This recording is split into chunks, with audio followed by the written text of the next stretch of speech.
Hola, ¿qué tal mis amigos? ¿Cómo están? Bienvenidos a un video más. Hoy es miércoles 21 de agosto del año 2024. Nos encontramos aquí en la Ciudad de México y para ver rápidamente mi reporte meteorológico de mitad de semana. ¿Qué tenemos en mitad de semana? Está lloviendo, mucha lluvia, está lloviendo terriblemente aquí. Lo que viene siendo la nueva onda tropical, la número 17, que va a estar recorriendo e ingresando por la península de Yucatán. Onda tropical expandiéndose, por eso se llama onda, expandiéndose hacia el este de nuestro país, hacia Veracruz, hacia el suroeste, hacia el occidente y obviamente por todo el centro de la República. Tenemos mucha lluvia para la tarde de este miércoles 21 de agosto y pues tenemos aquí también el monzón mexicano que va a estar dando lluvias a la franja norte y pues por supuesto que para la tarde de hoy en Chihuahua, Sonora, Chiapas, Guerrero, Oaxaca, Tabasco y Veracruz con mucha lluvia y el centro del país también. El Estado de México con mucha lluvia. Suroeste, aquí vemos lluvias torrenciales hasta de 150 milímetros por metro cuadrado. Veracruz, tremendo. Península de Yucatán, Chihuahua, toda la franja norte y todo el centro con mucha lluvia. Porque también tenemos sistemas de baja presión y tenemos ingreso de humedad de parte de los océanos Pacífico, Golfo de México y Mar Caribe. Y vámonos rápidamente, así de manera resumida, al Valle de México. ¿Cómo va a estar el centro? Que también va a estar muy impactado el centro de nuestro país.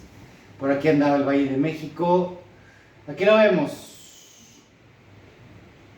Valle de México, no se nos perdió. Aquí lo tenemos.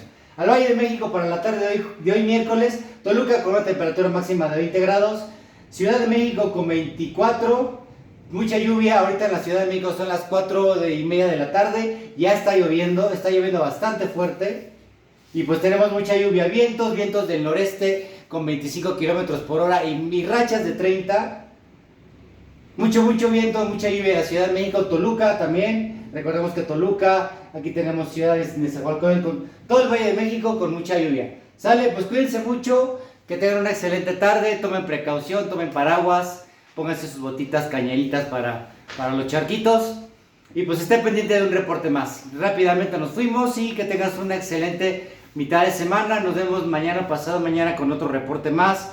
Y recuerda que estamos en la mera temporada de lluvias, estamos en el ojo del huracán de la temporada de lluvias. Ha llovido mucho este año. Afortunadamente lo que se necesitaba. Se hablaba de que no, que el cambio climático, no, que el apocalipsis, no, para nada. Tenemos mucha lluvia hoy, este año con mucha lluvia, afortunadamente, mucha lluvia en todo el centro del país. Todo el país, los 32 estados de la República con mucha lluvia. Por los tres fenómenos meteorológicos que les compartíamos. Y pues muchas gracias por mi vida. Que tengas una excelente tarde de miércoles 21 de agosto. Yo soy el Capitán Almeida, mi nombre es Edgar y aquí estamos con un video más. Cuídense mucho, que tengas excelente tarde.